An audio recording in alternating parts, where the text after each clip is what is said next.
હા બોલો.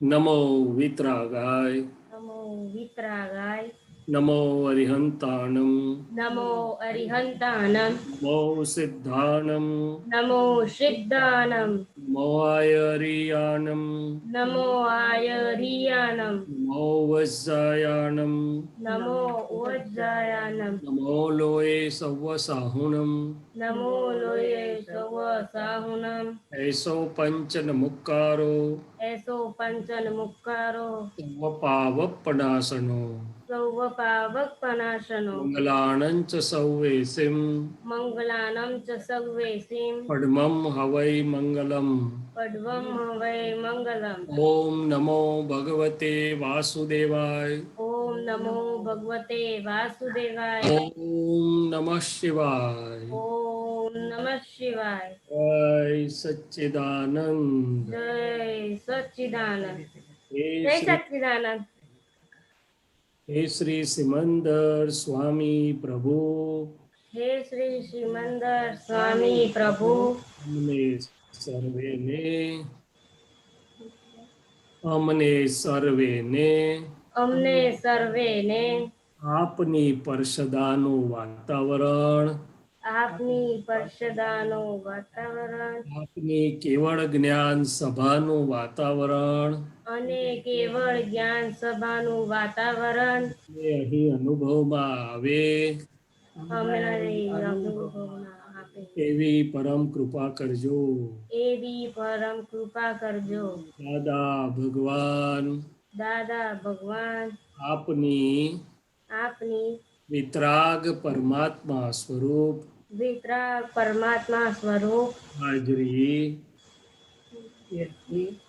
અમને સર્વેને અમને સર્વેને અનુભવમાં રહે ઉભા રહે એવી કૃપા કરજો એવી કૃપા કરજો હું શુદ્ધાત્મા છું હું શુદ્ધાત્મા છું હું શુદ્ધાત્મા છું હું શુદ્ધાત્મા છું શુદ્ધાત્મા છું હું શુદ્ધાત્મા છું હું પરમ જ્યોતિ સ્વરૂપ સિદ્ધ ભગવાન છું પરમ જ્યોતિ સ્વરૂપ સિદ્ધ ભગવાન છું હું વિજ્ઞાન સ્વરૂપ છું વિજ્ઞાન સ્વરૂપ છું કેવળ જ્ઞાન સ્વરૂપ છું કેવળ જ્ઞાન સ્વરૂપ છું જય સચ્ચિદાનંદ જય સચ્ચિદાનંદ જય સચ્ચિદાનંદ શૈલેષ કાકા જય સચ્ચિદાનંદ જય સચ્ચિદાનંદ. મહાત્માઓ ક્વેશ્ચનો કરો ત્યાર પહેલા આપણે શૈલેષાજી આજનો વેરી પાયસ ડે છે લાભ પાંચમનો, તો એના વિશે આપણે વાત કરો થોડી લાભ પાંચમ, સ્પેશિયલી મહાત્માઓ માટે. જી તો આપણા પૂર્વેના ઋષિમુનિઓ અને જ્ઞાનીઓથી અને કુદરતી સાયન્ટિફિક સર્કમસ્ટન્શિયલ એવિડન્સીસથી આપણા આ 5 દિવસ ખૂબ સુંદર પવિત્ર દિવસ તરીકે ગોઠવાયેલા. દિવાળીના દિવસથી શરૂઆત થાય, મહાવીર સ્વામી પ્રભુનું નિર્વાણ કલ્યાણક, નવા વર્ષનું ગૌતમ સ્વામી પ્રભુનું કેવળ જ્ઞાન કલ્યાણક, કેવળ જ્ઞાનનું થવું, રામનું અયોધ્યામાં પુનરાગમન દિવાળીના દિવસોનું, અને એમ કરતાં કરતાં 5 દિવસનું પોતાનું મહત્વ. એમાં આજનો દિવસ એને લાભ પાંચમ પણ કહે લોકો અને જ્ઞાન પંચમી પણ કહે છે. આપણે મહાત્માઓને માટે તો એક અપેક્ષાથી રોજ દિવાળી ગણાય, પણ આ સાયન્ટિફિક સર્કમસ્ટન્શિયલ એવિડન્સ ભેગા થાય અને વૃત્તિઓ બધી સુંદર થાય ત્યારે અંદર શુદ્ધાત્માનો ઉગાડ પણ સુંદર થાય. એટલે જ્ઞાન પંચમી તો કે આ વિશ્વમાં દાદા ભગવાને એકવાર કહેલું કે કિંચિત માત્ર પણ જ્ઞાની છે એના પ્રત્યે અમારો સંપૂર્ણ આરાધક ભાવ છે, અને સર્વ અજ્ઞાનીઓ પ્રત્યે અમારો અવિરાધક ભાવ છે. અને બીજી એક જગ્યા કહેલું કે કેવળ જ્ઞાન એ જ આત્મા છે, એ જ પરમાત્મા છે. એટલે કે અજવાળું આપણા શુદ્ધાત્મા સ્વરૂપનો સ્વભાવ પણ જ્ઞાન દર્શન સ્વરૂપ એટલે કે કેવળ જ્ઞાન સ્વરૂપ જ છે. અને વ્યવહારમાં આપણને વ્યવહાર, ઉર્ધ્વગતિ, ઉર્ધ્વગમન, આદર્શ વ્યવહાર અને વ્યવહારના શુદ્ધિકરણ માટે પણ જે બધી સમ્યક સમજણો એ બધું જ્ઞાનમાં સમાતી સમાતી સમાતી શુદ્ધાત્માનું એટલે કે નિશ્ચયનું, કેવળ એટલે કે સંપૂર્ણ શુદ્ધ જ્ઞાન. અને તો કહે છે કે આ દિવસે આપણે જ્ઞાનના સાધનો, જ્ઞાનના નિમિત્તો, એના માટે આપણે પૂજ્ય ભાવ, અહોભાવ એની પૂજા. અમે નાના હતા, અમારી મમ્મી અમારા જૈન પરંપરામાં આ દિવસે જે શાસ્ત્રો કે પુસ્તકો શૈલેષાજી તમારો વોઇસ ચાલ્યો જાય છે. We lost your voice. હવે સંભળાય છે? No voice. અરે હલો હલો, હવે Now.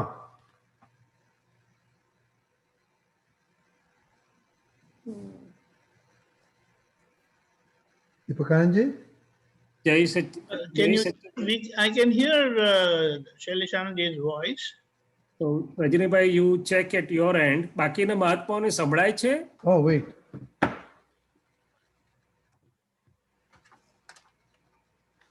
કોઈ અનમ્યુટ કરીને જવાબ આપો. સંભળાય છે? Samraj, he's checking at his end. Should I continue or should I wait?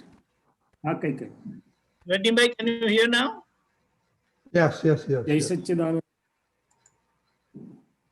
Clear? No, we cannot hear. You are muted. નમો. જય સચ્ચિદાનંદ. Ah, Jai Sachidanand. Yes. Okay Yeah. Okay. Yes, okay. તો તમે નાનપણથી કે નાના હતાની વાત કરતા હતા. હા, કરું. તો કે અમે નાના હતા તો અમારી જૈન પરંપરામાં જ્ઞાનનું સાધન એટલે કે પુસ્તક, કોઈ પણ પુસ્તક હોય કે શાસ્ત્ર કે પવિત્ર પુસ્તક, એને મૂકવામાં આવે ઊંચી સ્થાન પર અને દરેક વ્યક્તિની પૂજન કરે કે ભાઈ આ જ્ઞાનના સાધનોને, જ્ઞાનના નિમિત્તોને હું નમું છું. અને અમારી મમ્મી મોકલતા તો એનું મહત્વ, અને આજે પણ એ ચાલુ, તો કે એનું મહત્વ એટલું જ છે કે આપણને જ્ઞાનીઓ અને દયા પુરુષો અને તીર્થંકરો કે વિતરાગો શીખવે છે કે ભાઈ જ્ઞાનના પ્રત્યે આરાધક ભાવ રાખશો તમે તન મન ધન મન વાણી કાયાથી, તો એ આપણને અંદર પ્રાપ્ત થશે, પરિણમશે, આગળ વધશે. અને એમ કરતા કરતા આપણે કેવળ જ્ઞાનની યાત્રા સુધી પહોંચી જઈશું. હવે જ્ઞાનમાં દાદાએ કહ્યું ને, વ્યવહાર અને નિશ્ચય બંને સમાય છે. એટલે એકલું કેવળ જ્ઞાન થઈ જતું નથી. કેવળ જ્ઞાને પહોંચતા સુધીમાં જે વ્યવહાર આપણો છે એ વ્યવહારમાં પણ સુંદર રીતે આપણને બધા પ્રકારનું સમ્યક જ્ઞાન, સમ્યક સમજણો ભેગી થાય અને નિશ્ચયમાં કેવળ જ્ઞાન તરફ આપણે આગળ વધીએ. તો આજના દિવસનું ખાસ મહત્વ આપણા મહાત્માઓ માટે આ જ્ઞાન પંચમી, એટલે કે જ્ઞાનને આપણે આ રીતે અહોભાવથી આગળ વધીએ. અને પછી જ્ઞાન પ્રાપ્તિ, કે દર્શન, જ્ઞાન અને ચારિત્ર, અને એના માટે મુખ્ય પાયો ગણાય હોય તો તપ. તો કે દર્શન તો દાદા ભગવાન પાસેથી આપણને મળ્યું, ધીમે ધીમે જ્ઞાનમાં પરિણમે છે, પણ એના માટે જે મુખ્ય જરૂરિયાત છે તપની, તો દાદા કહે છે કે મહાત્માઓ તપમાં થોડાક કાચા પડી જાય છે. અને દાદા ભગવાન જે હતા એમનું તપ કોઈને ખબર પડી નથી કે નિરંતર તપમાં હતા. એક પદમાં આવ્યું છે કે જેના તપ કોઈ દેખે નહીં તે અદિઠ આ મૂર્તાત્મા, મૂર્તામૂર્ત પ્રગટ પરમાત્મા. એ પદમાં દાદાના ઘણા બધા લક્ષણોનું વર્ણન છે. એમાં એક લક્ષણ આ મૂકેલું છે કે જેના તપ કોઈ દેખે નહીં. અને દાદાએ પણ કહ્યું કે અમારું તપ કોઈને ખબર પડે નહીં, ખબર પડે તો એટલું કમિશને લઈ જાય. તો કે એટલું સુંદર રીતે આખા જીવન દરમિયાન એ તપમાં રહેલા. હવે આપણે મહાત્માઓ જ્ઞાનની આરાધના કરતા કરતા તપનો પાયો આપણને મજબૂત થાય તો જ આપણે સ્વસ્વભાવ બંને રીતે. હવે આપણે તપ ક્યાં કાચું પડી જાય છે તો કે વ્યવહારમાં કંઈક તકલીફ પડે, કોઈ કંઈ બોલે કે કંઈક આપણને બરોબર મળ્યું ના મળ્યું તો તરત જ આ પ્રકૃતિથી લીકેજ થયા વગર રહે નહીં. અથવા આપણે કંઈક મુશ્કેલીમાં જરાક મૂંઝાયા, મુશ્કેલીમાં આવ્યા તો કોઈને શોધીને આપણે એક્સપ્રેસ કરી દઈએ અને આપણે હલકા થઈ જઈએ. એટલે આપણને લાગે કે આ સ્ટીમ નીકળી ગઈ એટલે આપણે હલકા થઈ ગયા. દાદા ભગવાન એવું કહેતા હતા કે શુદ્ધાત્મા સ્વભાવમાં બેસીને અંદર મૂંઝાનારને બી જુઓ, અકળાનારને બી જુઓ તો એ તપ થશે. આ વ્યવહારના તપથી શરૂઆત કરું છું. અને પછી તો રિલેટિવ અને રિયલને ભેગું જ ના થવા દે. રિલેટિવમાં કંઈ પણ બની રહ્યું છે પ્રકૃતિના ભાગમાં, તો ભારમાં હોય કે ખૂબ ખુશ હોય કે ગમે તે હોય, પણ રિયલ ને રિલેટિવ જે બે ભેગું ના થવા દે, એના કોઈ રસને ચાખે નહીં, કોઈ સ્વાદને ચાખે નહીં, તો એ તપથી એ મારું મૂળ જ્ઞાન મૂળમાં પરિણમતું જાય. એટલે આપણે જ્ઞાન પંચમીની વાત કરીએ છીએ. દર્શન શુદ્ધિ, જ્ઞાન વિશુદ્ધિ એટલે કે જ્ઞાનનો અનુભવ, અને પછી ચારિત્ર એટલે કે સ્વભાવમાં પરિણમવું. પણ એ બધામાં મૂળ પાયો, એક તપનો પાયો આપણે મજબૂત કરીએ. આપણે દાદા પાસે શક્તિ માગીએ કે દાદા, આ દર્શન તો મળ્યું, જ્ઞાન સ્વરૂપ થઈ રહ્યું છે, પણ એના માટે અમને તપ આપો. ચાલો તો પ્રશ્નો લઈએ. હા, એક ક્વેશ્ચન હજી છે. ત્યાર પહેલા હવે થોડું તપ, વોટ ઇઝ તપ અને કેવી રીતના તપ કરવું જોઈએ કે થવું જોઈએ, યા એ થોડી પડો, પછી એક ક્વેશ્ચન આવેલો, પછી આપણે ક્વેશ્ચન. ચોક્કસ. તો કે આ તપની વાત કરીએ એટલે સાધારણ વ્યવહારથી શરૂ કરીએ તો આપણા બધા મહાત્માઓને અનુભવ છે કે પ્રકૃતિને પ્રતિકૂળતા કંઈક આવી, કોઈ બહારથી વ્યક્તિ સ્વરૂપે કોઈ ન ગમે, કોઈ ન માને, કોઈ નજીકની ફાઇલોનો ઉદય વ્યવહાર નીકળે અને પ્રકૃતિ અકળાય, એને ગમે નહીં, અથવા તો પ્રકૃતિને કંઈક બીજા ઉપસર્ગો ને પરિસહ એવા બે શબ્દ વાપરેલા છે. ઉપસર્ગો એટલે એના અનુકૂળ ના આવે એવી કઈ પરિસ્થિતિઓ આવી પડી, ક્યાં તો સંજોગો એવા આવી પડે, બીમાર થયા, બહુ ગરમી થઈ, બહુ ઠંડી થઈ, કે કઈ પણ પ્રતિકૂળતાઓ આવી પડી, અથવા અંદરથી પરિસહો આવ્યા, તો કે તે વખતે હું શુદ્ધાત્મા છું, હું આ નથી. એટલે પ્રકૃતિથી આપણે જુદા પડીને એને ધીમે રહીને એને સમભાવથી જોઈને એને ઠારીએ, એ પહેલું વ્યવહારનું તપના લેવલથી તપ શરૂ થયું છે. બીજા તબક્કામાં આપણું મહાત્માઓનો જો મુખ્ય તપ મારી સમજણમાં હોય તો કોઈની ટેપ રેકર્ડ વાગે છે, આ ફાઇલ એકને કંઈક કહે છે, કંઈ સંભળાવે છે, કંઈક જુદું બોલે છે, અને તે વખતે અહીંથી થાય કે લાવ કહું, લાવ કહું, લાવ કહું. તે વખતે જો તપ કરી લે કે ભાઈ એને ટેપ રેકર્ડ વાગે છે, એ બોલતા નથી, એ તો અકર્તા છે, હું શુદ્ધાત્મા છું, પ્રકૃતિ ઊંચી નીચી થતી હોય, એટલે દાદાએ કહ્યું કે અંતસ્કરણ લાલચોળ થાય તપીને, પણ પોતે શુદ્ધાત્મામાં રહે અને એને જ્ઞાને કરીને પાછું શમન થઈ જાય અંદર ને અંદર.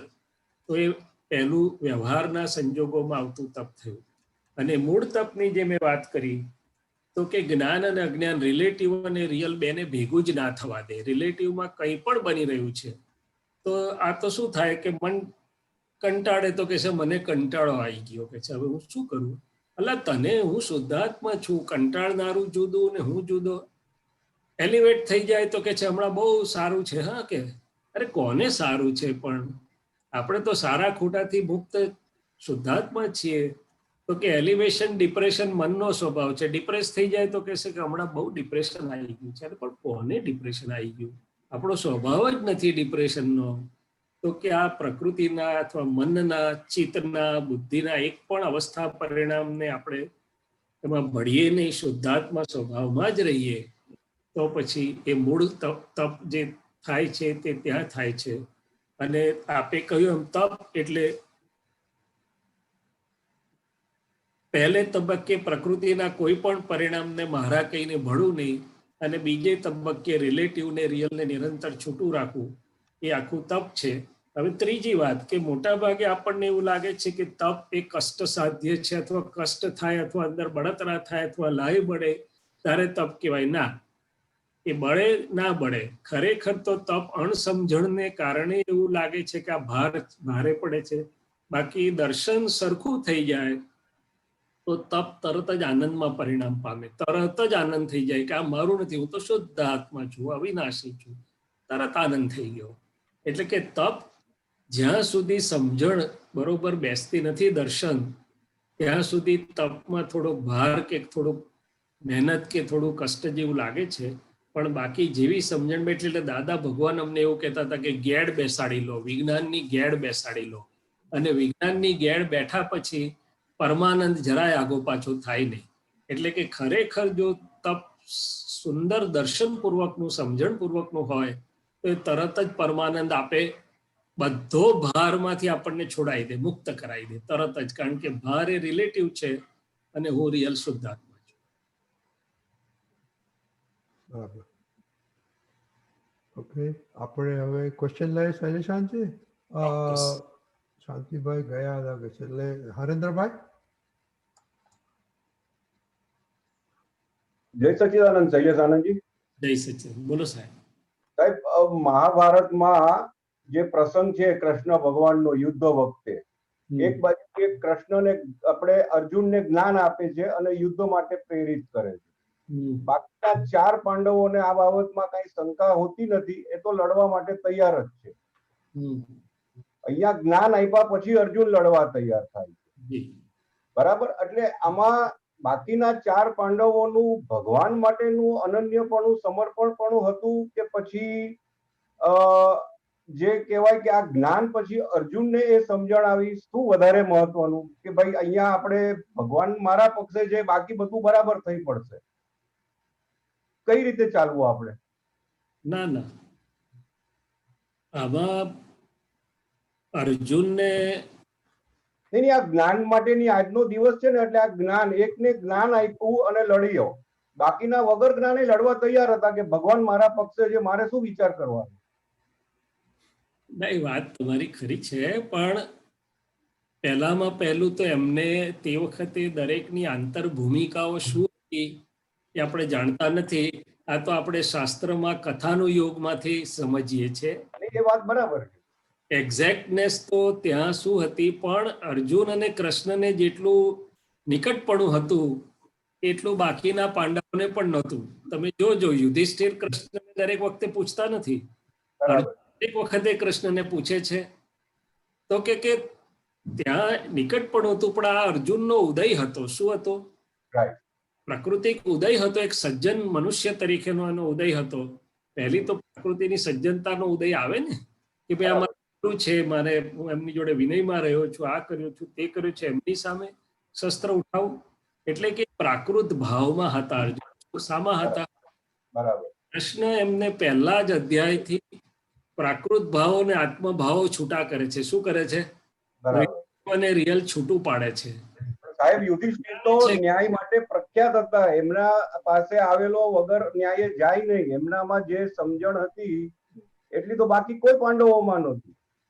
ના, એટલે કહેવાનું તાત્પર્ય શું છે કે એકલા પ્રાકૃત ઇમોશનલ પણામાં અર્જુન આવ્યા, જ્યારે ખાલી પ્રકૃતિના ચશ્મામાંથી જોતા હતા, એટલે કે જ્ઞાન ચશ્મામાંથી જોતા હતા કે આ મારા વડીલ છે ને, આ મારા ગુરુ છે ને, આ મારા આ છે ને, આ મારા આ છે, એટલે એને મોહ એટલે કે વસ્તુની જેમ છે તેમ નહીં જોઈ શકવી તે થયેલું, એટલે મૂંઝાયેલા.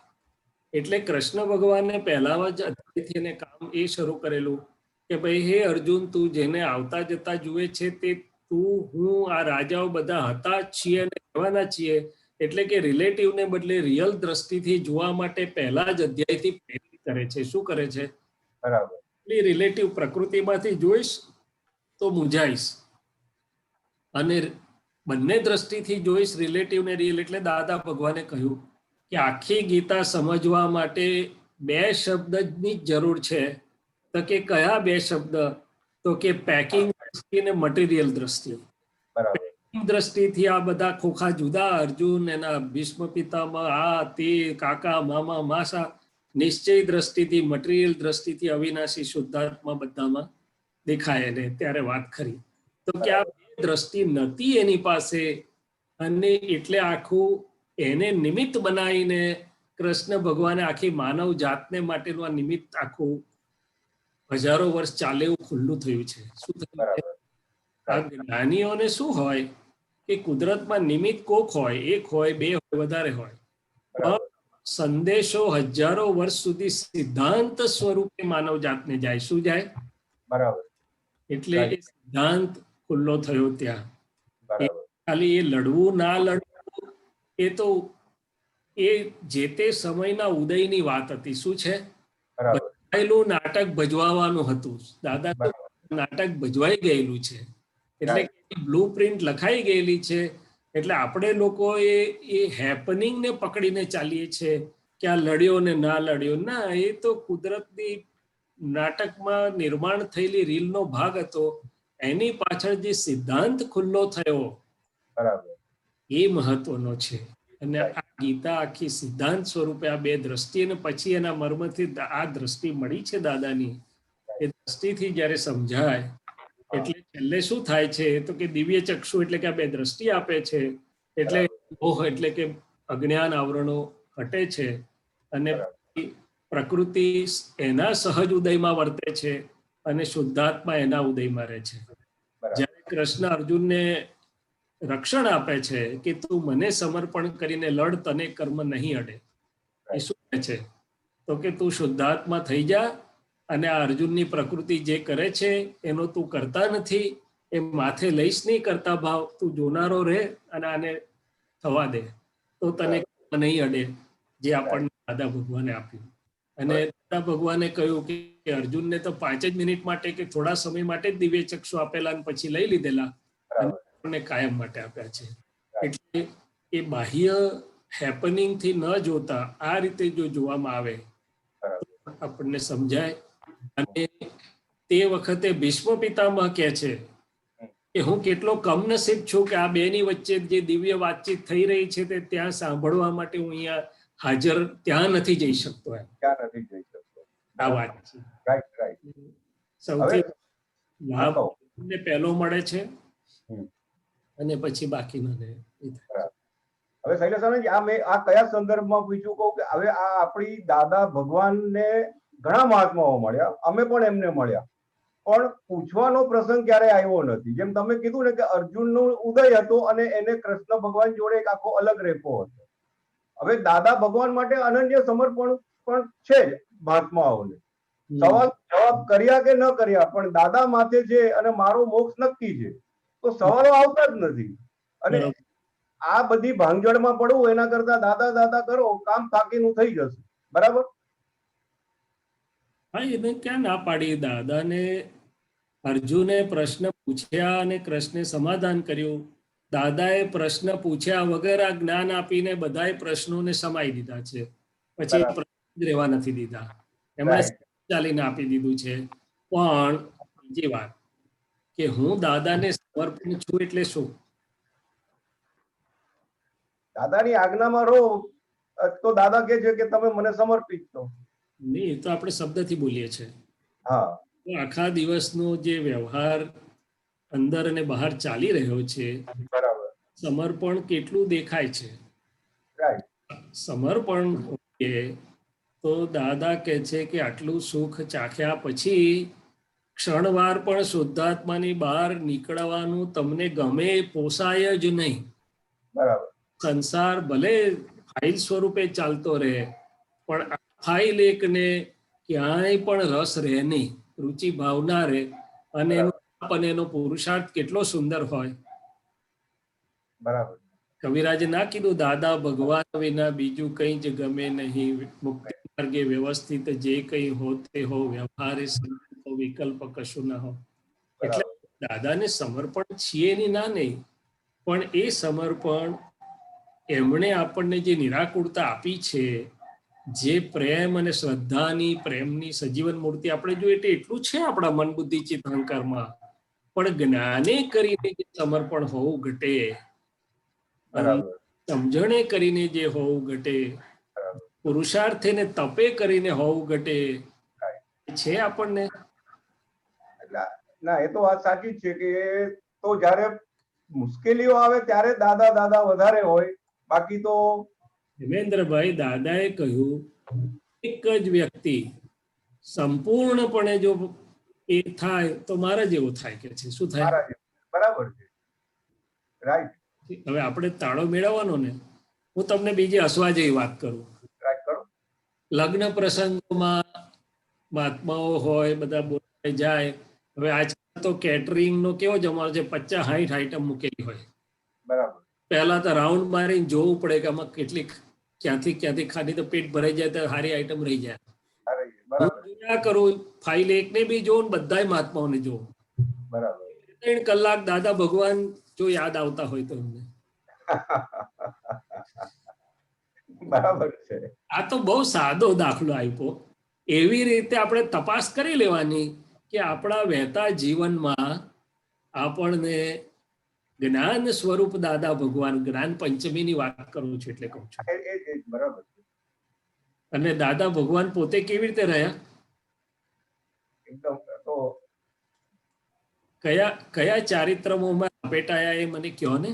ક્યાંય નહીં. અમેરિકા આવ્યા 1982 માં પહેલી વાર રજનીભાઈ સાહેબ, અને પછી દાદા ઇન્ડિયા આવ્યા, અને ઇન્ડિયા બાબુ કાકાના હોલમાં સત્સંગ કરતા હતા દાદા, અને દાદા બોલ્યા કે તે વખતે તો અમેરિકાની જાવ જલાલી પણ બહુ, અને જ્યાં જાય ત્યાં ગિફ્ટ આપવાનો રિવાજ. તો કોઈ ગાડી આપી, કોઈ સોનું આપ્યું, કોઈ બીજું આપ્યું કે દાદા તમને કામ લાગશે, ત્યાં ઇન્ડિયામાં સત્સંગમાં કામ લાગશે, આમ છે તેમ છે. બધે મોટા મોટા મોલોમાં લઈ ગયા દાદાને ફરવા, અને કઈ બધું દેખાડ્યું. દાદા કે છે આખો અમેરિકા ફરીને આયા, અમારા ચિત્તનું એક ક્ષણ માત્ર માટે પણ કોઈ હરણ કરી શક્યું નથી. એક ક્ષણ પણ અમારું ચિત્ત ક્યાંય ચોંટી ગયું નથી. જોયું બધું જ્ઞાતા દ્રષ્ટા સ્વરૂપે, પણ એક સેકન્ડ પણ અમારા ચિત્તનું હરણ નથી થયું. એટલે અમે સમજી ગયા કે હવે અમે મુક્ત થયા છીએ. શું થયું છીએ? તો સાહેબ એ દાદા ભગવાનને સમર્પણ છીએ આપણે. બોલતા નથી. રાઈટ, બરાબર, સવાલ એકદમ પરફેક્ટ છે. તો પછી સમર્પણ તો ભાઈ આપણે આપણી ભાષામાં બધું બોલ બોલ કરીએ છીએ. શું કરીએ છીએ? એક બાજુ સમર્પણ કરીએ તો પાછલા બારણે જાળી લઈએ છીએ પાછી જાતને. ના, પછી આપણે કે છે દાદાએ છૂટ આપી છે બધી. શું કર્યું છે? રાઈટ સાહેબ. એટલે ક્યાં સુધી બાળક રહીશું સાહેબ? ના, વાત સાચી છે. આગળની શ્રેણીમાં બાળક એટલે જ્ઞાન સમજથી નિર્દોષ થવાનું છે, એ વાત જુદી છે. અને બાળ બચ્ચાની ભાષામાં વાત કરીએ, દાદા ભગવાન કે બધા જોવાને જાણવાની વાત કરે છે. રાઈટ. પણ હું જાણું છું કે એ લોકો કેટલું જુએ છે ને જાણે છે. અને પછી ત્યાં સમજણ પાડી કે જોવું ને જાણવું, ત્યાં ફાઇલ 1 ની અંદર ઉભા થતા પરિણામો, રિલેટિવ પરિણામો એને જોવું જાણવું નથી કહેવાતું. એ તો બધા આખો દિવસ જોઈએ પાડીએ કે ના હું આનાથી શુદ્ધાત્મા છું. જે તપની વાત કરી ને હમણાં, બરાબર. એ ભેગું થાય અને છૂટું પાડીએ, અને છૂટું પાડીને પછી આપણે જયારે જોનારા થઈએ ત્યારે જોયું જાણ્યું કહેવાય છે. શું કહેવાય છે? રાઈટ. ચાલો સાહેબ આગળ. જય સચિદાનંદ. આમાં શૈલેષાનંદજી, હરેન્દ્રભાઈ નો ક્વેશ્ચન હતો, ક્વેશ્ચન ના પૂછાણો, પણ દાદાએ કહ્યું છે કે કામ કાઢી લો. જો આપતા પુત્ર બધા કહે છે પૂછો, એટલે ત્યાં તમે કહ્યું આ ગૂંચવાડો, ડેઈલી ગૂંચવાડો, એને સોલ્વ કરવા માટે તો આપણે ક્વેશ્ચન પૂછવા જ જોઈએ કે નહીં? ના, પૂછવા જ જોઈએ, એમાં કઈ વાંધો નહીં. દાદાએ 2 વાત કરી હતી. ક્વેશ્ચન ન પૂછશો એવું દાદાએ ક્યારેય કહ્યું નથી. દાદાએ શું કહ્યું? દાદાની કૃપાથી મહાત્માઓ ઠરી ગયા અને પ્રશ્નો બહુ રહ્યા નહીં, વાત જુદી છે. પણ જોડે દાદાએ કહ્યું હતું કે તને ના પડે ત્યાં સુધી તું પૂછીને વિજ્ઞાન સમજી લેજો કે છે. અને પાછું દાદા એમ પણ કહ્યું હતું કે અમે તમને મૂળ વસ્તુ આપી દઈએ, અમારું મૂળ તમને થઈ જાય પછી વિગતવાર પુત્ર પાસે સમજી લેજો. બરાબર. એમને તો 1 કલાકમાં કેટલાયને મોક્ષદાન આપી શકે. એટલે તમારે દરેકની પાછળ ઝીણી ડિટેલ દાદા ભગવાન કરવા એમનું નિમિત્ત અને અવકાશ હોય કે ન પણ હોય. એટલે પૂછાય છે, સારી જ વસ્તુ છે. ફક્ત એટલું જ કે હું અંદર દાદા ભગવાનને હાજર કરીને પૂછું કે વાત કરું, એ અપેક્ષા કે દાદા મને મારે જ્યાં કંઈ પણ હજી થોડાક જ્ઞાનના ખૂણામાં જે અજવાળું ઓછું છે સંપૂર્ણ થાય, અને એને લીધે મારો પુરુષાર્થ, મારો વિજ્ઞાન પ્રયોગ આગળ વધતો જાય, સુંદર રીતે મારો તપ અને પુરુષાર્થનો પ્રયોગ થાય. એટલે આપણે જે પૂછીએ છીએ સ્વાધ્યાય સ્વરૂપ છે. શું છે? વાતો કરીએ છીએ એ સ્વાધ્યાય સ્વરૂપ છે, વિદ્વત્તાની વાત નથી. એટલે પૂછવું સારું જ છે, એમાં કંઈ ખોટું નથી. સાહેબ ઉત્તરાધ્યાન સૂત્રમાં ગૌતમ સ્વામી ને મહાવીર સ્વામીનો સંવાદ કંઈક આ જ પ્રકારે છે. ગૌતમ સ્વામીને જ્ઞાન હતું જ, પણ જગતના કલ્યાણ માટે સવાલો પૂછાતા ગયા અને ભગવાન મહાવીર તરફથી જવાબો આવતા ગયા. એ વાતે સાચી. અને બીજું કે ગૌતમ સ્વામીને જ્યાં સુધી કેવળ જ્ઞાન નથી થયું, અને બીજું કે એ જે ફોડ પડ્યા છે, ઉત્તરાધ્યયન સૂત્ર એકલા નહીં, ગણપત છે આખું, અને ભગવતી સૂત્ર છે ને, ગણધરોના ખૂબ પ્રશ્નો થયા છે. ખૂબ પ્રશ્ન શરૂઆતના જે પ્રશ્ન થયા એ પોતાની શંકાના નિવારણ માટે થયા. બરાબર. કે ગૌતમ સ્વામીને પ્રશ્ન હતો કે આત્મા અને નિત્ય અને અનિત્યના સંબંધી પ્રશ્ન. એવી રીતે દરેક ગણધરને એક એક જગ્યાએ અટકેલા હતા. શું હતા? મળે ત્યારે. અને એ ખુલાસો થાય છે, મહાવીર પ્રભુ સામેથી જ ખુલાસો કરે છે. શું કરે છે? સામેથી પૂછ્યા વગર. એટલે પેલા હૃદય આખું નમી જ પડે. શું પડે? સમર્પણ થઈ જાય, ના પડે, ઓગળી ગયા ને. અને પછી જે બધા પ્રશ્નો થયા છે એ જિજ્ઞાસાને કારણે આખી બધા જાતના થયા છે. બ્રહ્માંડના થયા છે, 6 તત્વોના થયા છે, જીવ અજીવના થયા છે. એટલે બાળક નિર્દોષ જિજ્ઞાસાવશ પૂછે એ બધી જાતનું પૂછાયું છે. કારણ કે કેવળ જ્ઞાન તો પછી થાય છે ગૌતમ સ્વામીને. જે કેવળ જ્ઞાન સ્વરૂપ ભગવાન સામે છે એની પાસેથી જ્ઞાન ગંગા, એટલે કવિરાજે કીધું, ગંગા વહેતી ગંગોત્રીથી નીચા નમીને ઝીલતા રહો, જ્ઞાની પાસે ઝૂકવું હરદમ અહીં દિનતાથી વીરતા લહો.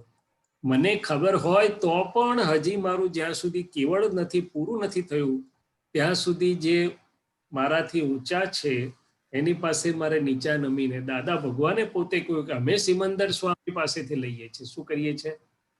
બરાબર. તો બધું છે તો પણ. એટલે આ જ્ઞાનનો આખો સિદ્ધાંત છે, જ્ઞાન પ્રવાહનો, જ્ઞાનીઓનો, કે હંમેશા પોતાનાથી જે ઊંચા સંપૂર્ણ છે એના પરમ વિનયમાં રહે અને એની પાસેથી લઘુ ભાવે લે, ખાતરી કરે, સ્પષ્ટતા કરે, પાકું કરે, પણ આગળ વધે. શું કરે? એક્ઝેક્ટલી. બરાબર.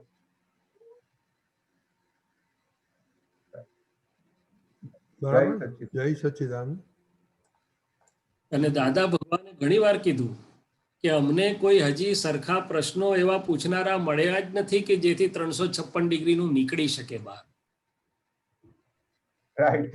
બરાબર છે. કારણ કે એવું લેવલ ક્યાંથી મળે, ક્યાંથી કે જેથી 356 ડિગ્રીનું બહાર નીકળે.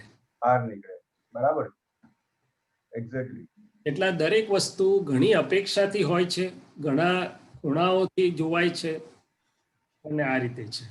એટલે આજે જરાક આ જસ્ટ અંદર ઊભું થયું હતું કે આ મહાભારતમાં ભગવાન કૃષ્ણ અને અર્જુનનો સંવાદ અને બાકીના 4 પાંડવ મોક્ષ તો બધા ઈ જ ભવે ગયા. બધા નથી જતા, 3 પાંડવ જાય. અચ્છા, 3 જાય.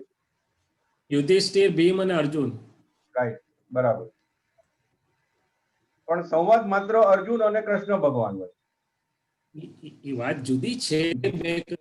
એ ઉદય અને એના નીકળે છે અને પછી તો એ બધાનો પોત. એટલે જ કે છે કે ઉદયમાં કોઈની કોપી મરાય નહીં. કોપી મરાય. હેપનિંગમાં જો કોપી મારવા ગયા તો ફસાયા, સમજજો. બરાબર. હેપનિંગ્સ વાળો ભાગ દરેકનો કુદરતી રચનાનો ઉદય જુદો જુદો છે. બરાબર. મોક્ષ હેપનિંગને નથી, રિલેટિવ હેપનિંગ્સના આધારને નથી જોતો.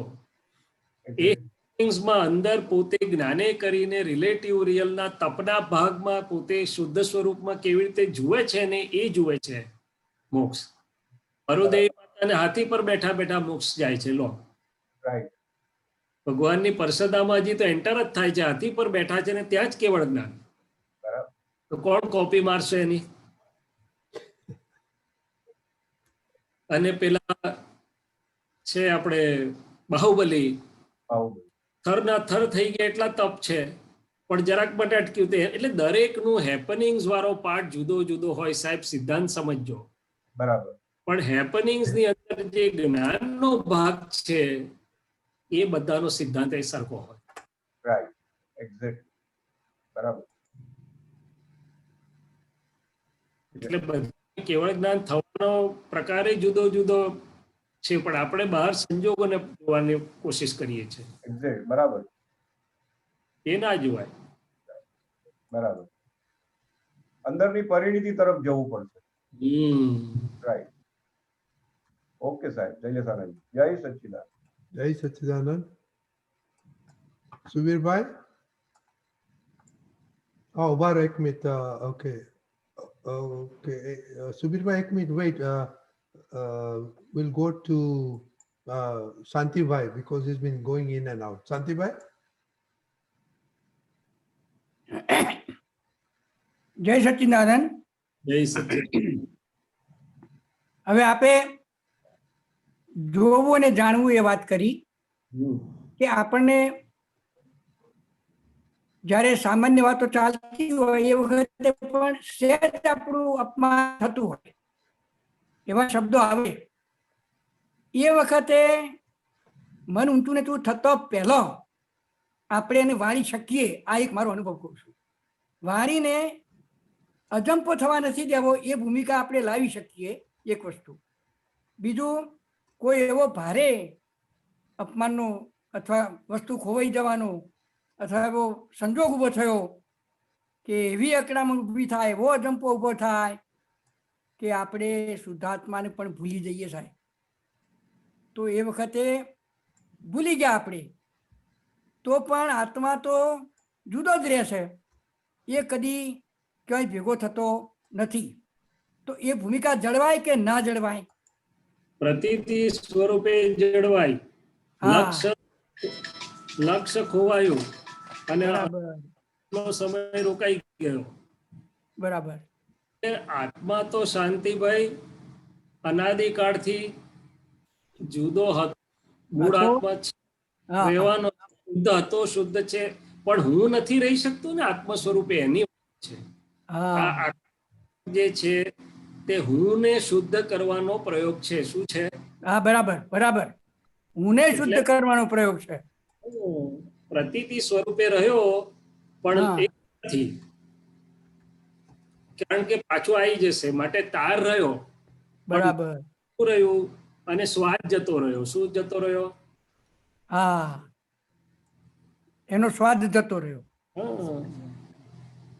હવે પહેલા મેં જે તમને વાત કરી કે સામાન્ય વાતમાં તો મન છે ને સતત એમાં સંકળાયેલું રહેતું હોય છે સંયોગ સાથે. સામાન્ય સંયોગ આવ્યો અને મન ઊંચું થતું પહેલો જ્ઞાન હાજર થઈ જાય તો એ શક્ય છે ને? હા, છે ને.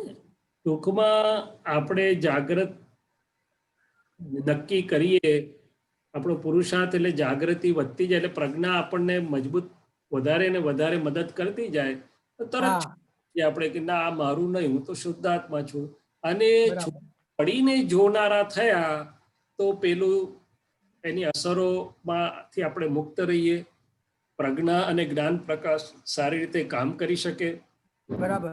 પેલાને પણ સમાધાન આપી શકે. શું કરી શકે? મન સુધી ગૂંચવાયા કરે છે અથવા એની ફરતે ફરે છે તો કેટલાક ગાંઠ હોય ને એનો ટાઈમિંગ હોય ત્યાં સુધી એ એક વાત છે. પણ ગાંઠના ટાઈમિંગની જોડે પ્રજ્ઞાનો પ્રકાશમાં જો એને સમાધાન મળી જાય તો એ તરત જ પાછું છોડી દે, સમન થઈ જાય છે. અને હું શુદ્ધાત્મા છું, હું છૂટો પડીને જોઉં તો પહેલો બહુ જ મોટો ફરક પડી જાય છે. અને પછી પ્રજ્ઞા કામ કરીને એને સમાધાન આપીને કે બીજી રીતે એને આગળ, તો પછી મનનું ઘોડું ત્યાંથી આગળ ચાલ્યું જાય, અટકે નહીં તો આખું મન એકલું નહીં, આખું અંતસ્કરણ ત્યાં સ્ટક થઈ જાય, એટલે કે ચોંટી જાય. બરાબર. હવે દાદાએ બે શબ્દો છે, પ્રયોગ તન્મયાકાર થઈને કરો. શું થઈને કરો? તન્મયાકાર લાગે, આ બધા પરિણામ ઉભા થાય, ગૂંચવાવા જેવું લાગે, ઉદયને આધીન ભરેલા માલના ધક્કાથી છે, પણ છૂટા પડવું એ આપણો પુરુષાર્થ છે. બરાબર બરાબર બરાબર. બોલો. એક શબ્દ છે વિચરવું અને બીજો શબ્દ છે વિહરવું. પ્રત્યક્ષ દાદા ભગવાનની સાક્ષીએ વર્તમાને મહાવિદે વિચરતા અને મહાવિદે અથવા અન્ય ક્ષેત્રોમાં વિહરમાન તો વિચરતા અને વિહરમાન ડિફરન્ટ શું બેમાં? કઈ નહીં, એક જ. કશો જ નહીં. બંનેમાં ફેર નથી. ના. સરસ. સારું. જય સચ્ચિદાનંદ. જય સચ્ચિદાનંદ. સુબીરભાઈ, sorry about this, સુબીરભાઈ. Jai Sachidanand. જય સચ્ચિદાનંદ. You can reply in Hindi or Gujarati, anyone, preferably Gujarati for the mass. ज्ञान प्राप्ति के साथ साथ अपने को 5 आज्ञा मिला, उसमें जो 5th आज्ञा है उसका स्पेशल पर्पस क्या है? क्योंकि ज्ञान के साथ साथ हम लोगों को इतना बोल दिया गया जो कर्मो चार्ज बंद हो गया, जो भी है वो निकालने का है, तो क्रेडिट डेबिट दोनों को ही निकालने का है। तो ये फिर से एक नया क्यों अकाउंट खोलने का, शुद्धात्मा का अकाउंट? ये क्या पर्पस हमारा व्यवहार शुद्धिकरण के लिए है? क्योंकि शुद्धात्मा तो ऑलरेडी शुद्ध है। ठीक है, शुद्ध पीछे से शुरुआत करता हूँ। शुद्धात्मा ऑलरेडी शुद्ध है, वो Right. तो सिर्फ समझ में है।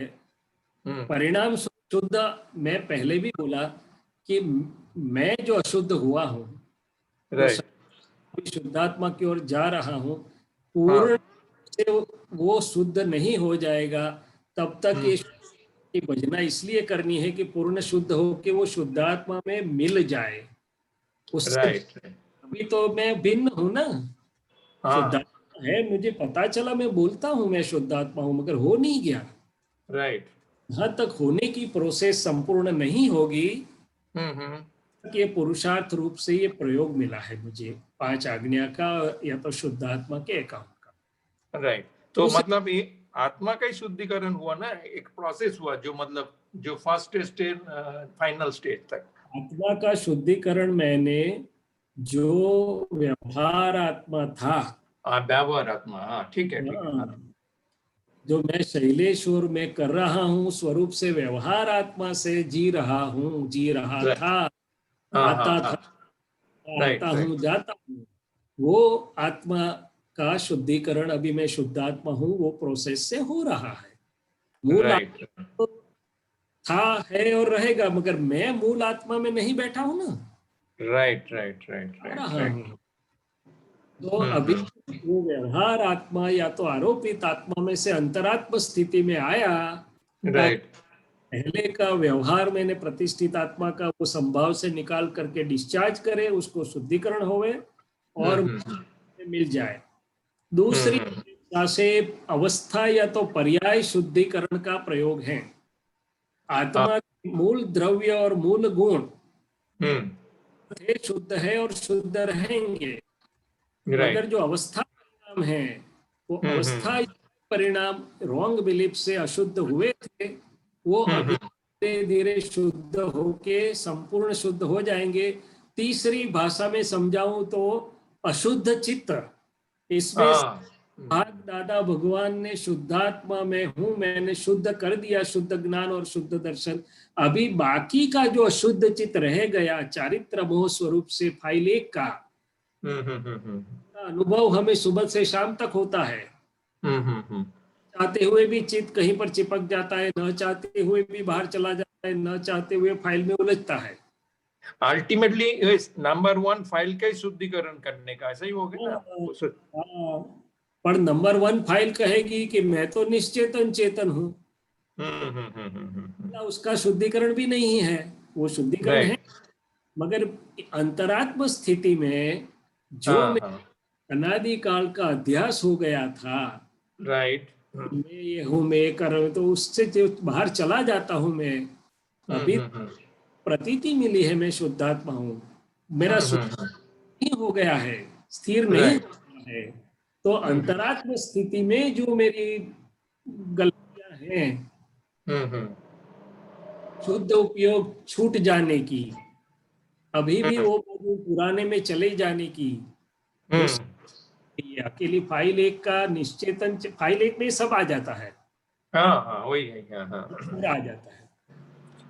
ऐसा भी मोक्ष स्टेट में तो अंदर बाहर दोनों को मतलब एक ही जगह पे होना चाहिए, मतलब शुद्ध होना चाहिए। तभी वो मुक्त हो गया ना। हाँ हाँ हाँ हाँ हाँ हाँ शुद्धात्मा के अकाउंट की आज्ञा इसलिए दी गई है कि हाँ। और पाप दोनों फाइल है, वो आपकी बात सही है। हम्म। अभी तो मुझे प्रयोग मिला है और मेरे नहीं जाए, इसलिए जागृति से कि भाई मुझे शुद्धात्मा के अकाउंट में रकम जमा करने का मतलब कि ये का मैं पालन करूं, ताकि मेरा शुद्धात्मा की बीज से तीज, तीज से चौथ, चौथ से पांचम तक मेरी दशा आगे बढ़ती जाए। अभी मैं नहीं गया है पूर्णिमा को, सिर्फ मैंने जाना है कि पूर्णिमा ऐसी हो सकती है। राइट। प्रोसेस में मुझे उपयोगी हो, इसलिए 4 आज्ञा का पालन शुद्धात्मा के अकाउंट में जमा होता है। उसके लिए मैं जो कुछ करूं शुद्ध उपयोग में रहने की पुरुषार्थ, वो शुद्धात्मा के अकाउंट में जमा होता है। ये चरण, सत्संग वगैरह सब शुद्धात्मा के अकाउंट में जमा होता है, क्योंकि बीज से पूर्णिमा तक की पुरुषार्थ यात्रा में मुझे ये सब अनिवार्य है। क्या है? राइट, कंपल्सन हो गया। हाँ, आवश्यक नहीं है, इनएविटेबल है। क्या है? हाँ, इनएविटेबल है। या essential but it is inevitable. उसके अलावा ही नहीं है, नहीं तो एक हो जाऊंगा मैं, क्या होगा? तो इसलिए शुद्धात्मा की आज्ञा दी गई है, और शुद्धात्मा की आज्ञा में अकर्ता करता है। क्या है? अकर्ता करता। हाँ हाँ, ये भी एक तरीके से क्रेडिट अकाउंट ही हुआ ना। हाँ, क्रेडिट होगा, जरूर होगा, क्योंकि ये काल में यहाँ से सीधा सिद्ध क्षेत्र में नहीं जा सकते हैं। इस 5 आज्ञा का हम पालन करें, जो भी करें पुण्यानुबंधी पुण्य बनेगा, मगर पुण्यानुबंधी पुण्य बनेगा जो हमें सभा में ले जाएगा, जो छुड़वा संयोगों में इकट्ठा करवाएगा और सरलता से हमें छुड़वा देगा। Right right right. जरूरी है ये हाँ हाँ हाँ। और जरूरी है कि नहीं है, ये प्रोसेस है। क्या है? प्रोसेस है एक। आप जो बोलते हैं कि एब्सोल्यूट टर्म्स में कुछ नया हो ही नहीं, वो कब होता है? 11वें 12वें गुणस्थानक के स्टेट में जब पहुंचते इतना जागृति और इतना ऊपर, तब वो पॉसिबल है। क्या है? राइट। इसलिए ज्ञानी पुरुष ने हमें जो दिया है उसको समझ के हम वो ज्ञान की आराधन करते करते चले जाए। Right right right. नहीं तो पुण्यानुबंधी पुण्य नहीं बनेगा, सत्संग नहीं होगा, ज्ञानी भी नहीं मिलेंगे, तीर्थंकर भी नहीं मिलेंगे, तो ये जो पाया है वो बीज विकसित नहीं होगा और ऐसे रह जाएगा कई अवतार तक। Right right right. ये पूरा प्रोसेस में, पूरा जर्नी में हेल्पफुल रहेगा। हाँ, दूसरी अपेक्षा से मैं बात करूं तो लाइट को छोड़ते हैं ना, ऑर्बिट में जाता है और तो इंडिपेंडेंटली घूमता है, उसके पहले रॉकेट चाहिए कि नहीं, प्रोपेलर उसको? हाँ हाँ हाँ चाहिए। तो ये सब सहायक है हमारे लिए। क्या है? हाँ, बस बस हेल्पफुल। हाँ, हेल्पफुल है। ये भी नाम, ये जो चौथा जो आज्ञा है समभाव निकाल करने का, this will also help to do that also. हाँ, फाइलों का समभाव से निकाल। देखो, पहली 2 है रिलेटिव और रियल। वो राइट है कि मन वाणी काया सूक्ष्मतम तक की तमाम रिलेटिव अवस्थाओं का मैं ज्ञाता दृष्टा मात्र हूँ, टंकोत किरण हूँ, आनंद स्वरूप हूँ। तो अंदर से अंदर की मैंने स्थूल से सूक्ष्म, मैंने 5 इंद्रिय और देह वो स्थूल में आए, वाणी स्थूल सूक्ष्म, अंतर में जो भी चल रहा है सूक्ष्म सूक्ष्मतर सूक्ष्मतम, उसके साथ में पूरा रिलेटिव वो मैं शुद्ध आत्मा, तो वो ज्ञेय दृश्य में ज्ञाता दृष्टा, वो देखने जानने योग्य तो मैं देखने जानने वाला। राइट। मूल आज्ञा है, वो केवल ज्ञान तक की है आज्ञा है, ये 2 मूल। राइट। 2 आज्ञा में आज के काल में हम रह नहीं सकते हैं, इसलिए तीसरी और चौथी आज्ञा दी गई है। Right right. अनंत काल का अध्यास मैं कर रहा हूं, ऐसा था, अभी कर रहा हूं, मैं जाऊंगा तो शुद्धात्मा का स्वभाव छूट जाएगा और मैं वो कब रहेगा करता हूं, करता कौन है वो समझ में आएगा तो राइट राइट क्या आज्ञा मिली है, और बाकी का सब व्यवस्थित का समझ में आया, ताकि मैं संयम परिणाम में स्थिर रह सकूं, मेरा हो सके। हाँ, मूल स्वभाव में रह सकते हैं, खुद के स्वभाव में समझेंगे तो ही फाइलों का संभाव से निपटारा अच्छे ढंग से होगा, नहीं तो हो नहीं पाएगा। राइट राइट तो राइट तीसरी और चौथी जो आज्ञा है वो व्यवहार शुद्धिकरण के लिए और ये लाए हुए व्यवहार में से मुक्त होने के लिए है। क्या है? हाँ, ये बोझ लेके नहीं जा सकता हूं मैं पुण्य। तो ये जो व्यवहार लेके आया हूं मैं व्यवस्थित में, वो पहले तो मूल आज्ञा को सहाय करने के लिए तीसरी और चौथी आज्ञा व्यवस्थित भी रिलेटिव होती है, और फाइलों के संभाव से निपटारा भी रिलेटिव को लागू होता है। मैं आत्मा के अलावा सभी फाइल हैं, राइट व्यवस्थित के अधीन है शुद्धात्मा के अलावा। तो ये राइट समझते हुए उससे शुद्धिकरण और मुक्ति दोनों होएगी मेरी। राइट राइट राइट आया? हाँ, अकॉर्डिंग टू इम्पोर्टेंस और ग्रेविटी जो आप बोल सकते हैं, उसके हिसाब से इन्होंने नंबरिंग भी वही हिसाब से किया हुआ है, 1 2 3 4 5। किया नहीं, हो गया है। अच्छा अच्छा, या इसमें बुद्धि का अंश भी नहीं है। अच्छा अच्छा, केवल ज्ञान में से निकली हुई चीज है, इसलिए हुई है। ज्ञानी पुरुष ने बताया है, हुआ है, हमने किया नहीं है। नहीं, ज्ञानी पुरुष मीन्स दादा ने इस हिसाब से दिया होगा ना, 5 आज्ञा में 1 2 3 4 नंबरिंग जो दिया हुआ है, ऐसा कुछ दिया हुआ है कि ऐसा ही आ गया? वही मैं बोल रहा हूँ कि दादा ने नहीं है, क्योंकि बुद्धि नहीं इस्तेमाल हुई है उसमें, दादा के केवल ज्ञान से निकला है। हाँ हाँ हाँ हाँ हाँ हाँ, समझ गया। ये बहुत सूक्ष्म तात्विक भेद बता रहा हूँ मैं। Oh yes yes yes, understand I got it, got it. उसमें कुछ सोच के नहीं दिया, वो जो केवल ज्ञान में आया उसी हिसाब से आ गया। सोच के अंश भी नहीं निकलता उसमें से। हाँ हाँ, समझ गया, आई गॉट इट। और ये 4 का परिणाम शुद्धात्मा के अकाउंट में रकम जमा होती है, और शुद्धात्मा अकाउंट में रकम जमा होने का मतलब है बीज में से तीज, तीज में से चौथ, पूर्णिमा तरफ की हमारी शुद्धात्मा की दशा बढ़ती जाती यात्रा है। राइट राइट राइट, हाँ, पूरा जर्नी में हेल्पफुल है बस। ठीक है सुबीर भाई।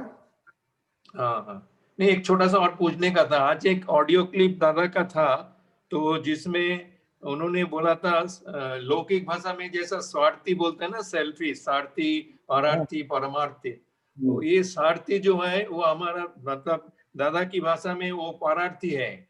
तो ये जिस शौक के ऊपर अर्थी इंपॉर्टेंट जो देता है उसको स्वार्थी, एक्चुअल स्वार्थी बोलते हैं। और ये जो लोक भाषा में स्वार्थी है वो तो एक्चुअली देह के लिए है, मतलब फाइल नंबर 1 के लिए, उसके लिए परार्थी बोला हुआ है। तो ये परमार्थी जो है ना, थर्ड जो है, उसका क्या मतलब how to discuss that one? परमार्थ का परम मैंने हाईएस्ट, अटमोस्ट प्योर। हाँ हाँ हाँ, हर एक चीज का परमार्थ आत्मा, शुद्धात्मा है, और शुद्धात्मा विकास यात्रा वही परमार्थ है। तो स्वार्थी होगा वो परमार्थ को अच्छी तरह से जानता होगा, तभी वो स्वार्थी हो सकता है। अच्छा अच्छा, हाँ हाँ हाँ, मैंने स्व का अर्थ कब होगा, मेरा खुद का हित और विकास और दशा कब ज्यादा बढ़ेगी, तो मैं कोई भी चीजों का परमार्थ जब समझूंगा, परमार्थ क्या है, और परमार्थ पचन होगा मेरा, तब जाके मेरा अच्छे ढंग से होगा। स्वार्थी, तो दोनों बई बई है, क्या है? हाँ हाँ हाँ, ठीक है, ब्रदर्स जैसे भी बोल सकते हैं। हाँ हाँ हाँ हाँ, ओके, जय सच्चिदानंद। જય સચ્ચિદાનંદ બેભાઈ। સજેશન છેલ્લો ક્વેશ્ચન છે શિલ્પાબેનનો। जी બોલો શિલ્પાબેન। હા, જય સચ્ચિદાનંદ શૈલેષાનંદજી।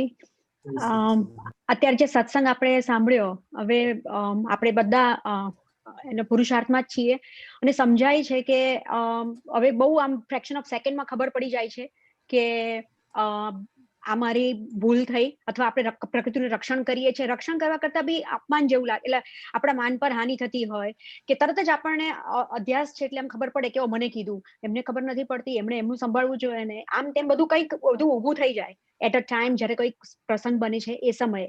પછી તરત જ આમ અંદર પાછું રેઝ આમ ઊભું થાય છે કે નહીં એમનો થોડો દોષ છે, આ તો એટલે આ બધું વ્યવસ્થિત તમે જે કહું અત્યારે કે ટેપ રેકર્ડ છે અને એ બોલવા વાળા નથી અને આપણા માટે જ આવ્યું છે, બધું પછી ગોઠવાઈ જાય છે પણ એટ અ ટાઈમ એ હાજર નથી રહેતું કારણ કે આપણને તરત જ અંદર ઊભું થઈ જાય છે. હવે જેવા ભાવે ભર્યું હતું એવા ભાવે નીકળે, પણ એ સમય આપણો પુરુષાર્થ છે કે આપણે શુદ્ધાત્મા રહીને 5 આજ્ઞા ગોઠવવાની છે. હવે એટ અ ટાઈમ નથી થતું પણ થોડા વખત પછી થાય છે, સેકન્ડ પછી, 2 સેકન્ડ પછી, મિનિટ પછી. તો એના માટે મને થોડુંક કંઈક ચાવી આપો, એટલે કેવો પુરુષાર્થ મારે હોવો જોઈએ. પછી મારું એવું થાય કે ઓકે ચલો આપણે ચરણવિધિ કરીએ છીએ કે પછી દાદા પાસે શક્તિઓ માંગીએ છીએ, વધારે આના માટે ધ્યાન રાખીશું એવું બધું આપણે અંદર નક્કી કરીએ છીએ.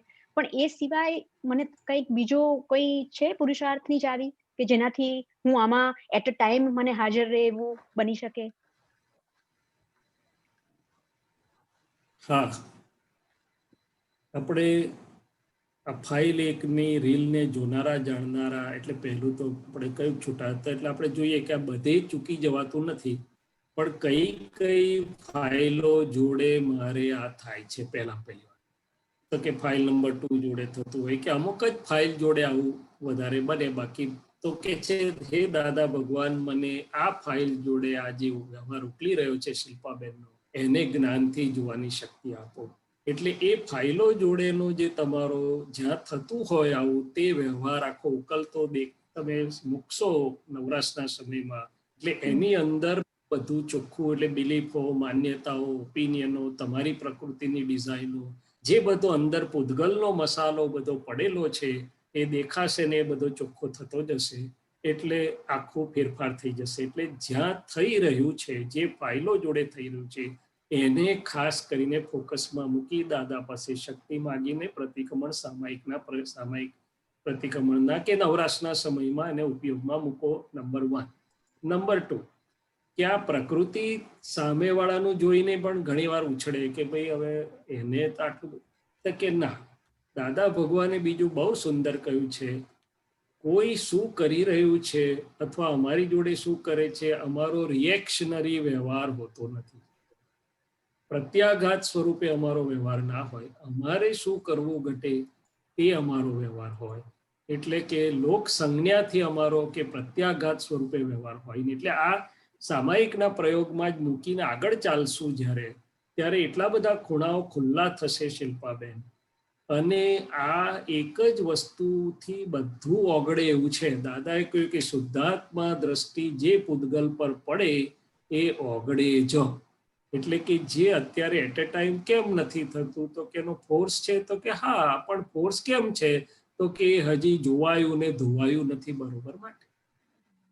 1 વાર 2 વાર 3 વાર 4 વાર જેમ જેમ ધોવાતું જાય જોવાતું જાય અંદરની બિલીફો બધી ફરી જાય, પછી અંદર જ એવું ફરી ગયેલું હશે કે એ ગમે તે કરે પણ આપણો પ્રેમ જરા પણ બંધ એટલે આગો પાછો નહીં થાય, અકબંધ રહેશે. તમે તો ને હું તો અત્યારે આ મોમેન્ટરી રિએક્શનને માં અફસોસ અનુભવીને એનાથી છૂટા પડીને પુરુષાર્થ કરીએ છીએ. એક સમય એવો આવશે કે ગમે તેવું આવતું હોય પણ પેલો પ્રેમ પૂર્વક એને ઠારે. મહાવીર સ્વામીની સામે પેલો આવ્યો ચંડકૌશિક, ધડ ધડ ધડ માર્યો.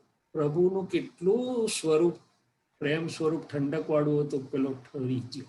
ગોસાલક આવ્યો આટલી મોટી તેજો લેશે, ધડામ ધડ ધડામ ધડ. ભગવાનનું એ પરમાણુ હાલવાનું તો સવાલ જ નતો, પણ સામે શીતલેશ્યાનું એટલું ઠારનારું સ્વરૂપ હાજર હતું. શું હતું? એટલે આપણે જ્યાં હજી આવું થઈ રહ્યું છે એને દાદાને પ્રાર્થના કરીને સામાયિક પ્રતિક્રમણના પ્રયોગોમાં મૂકતા ચોગરદમનો પ્રકાશ ખુલ્લો થતો જાય, પેલું પૂતગલે ધોવાતું જાય, આ પ્રકાશ વધતો જાય, એવું સ્ટેજ આવે.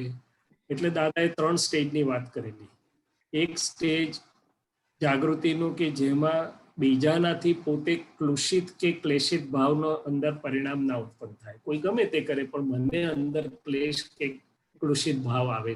બીજામાં પોતાના નિમિત્તે બીજાને ના આવે, કે ક્લુષિત ભાવ. અને ત્રીજામાં કોઈને ગમે તેવા હોય પણ એની હાજરી જેવી હોય કે પેલા બધાય ઓગળી જાય. દાદા ભગવાનની હાજરી આવી હતી.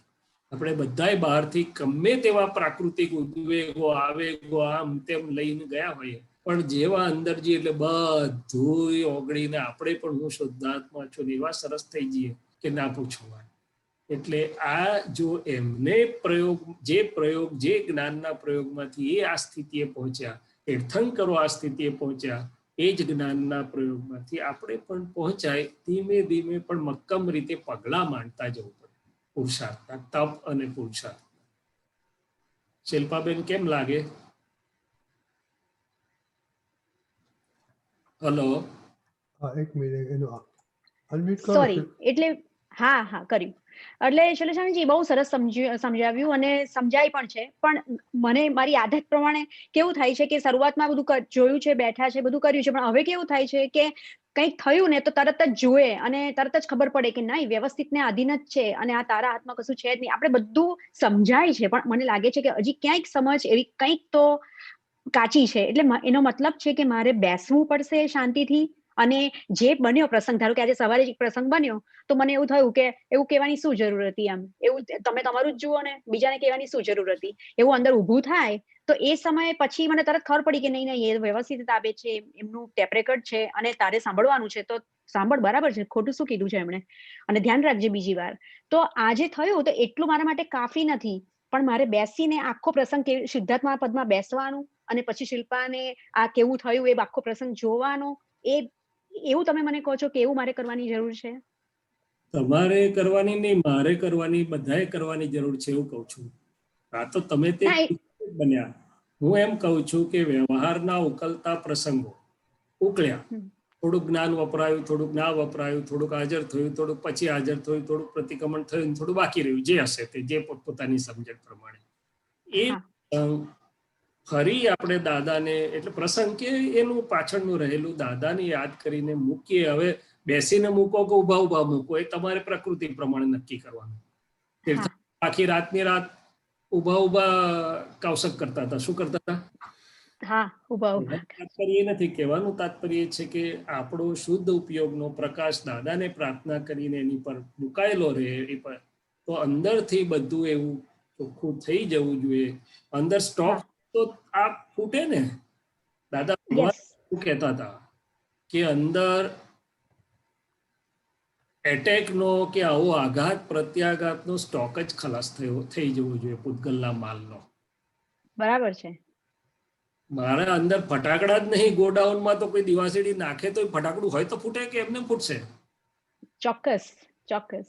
અને પછી તો ફટાકડા તો નથી, પણ કોઈ નાખે તો એ અંદર જ એવી ઠંડક હોય કે પેલું ઓલવાઈ જાય. બરાબર છે.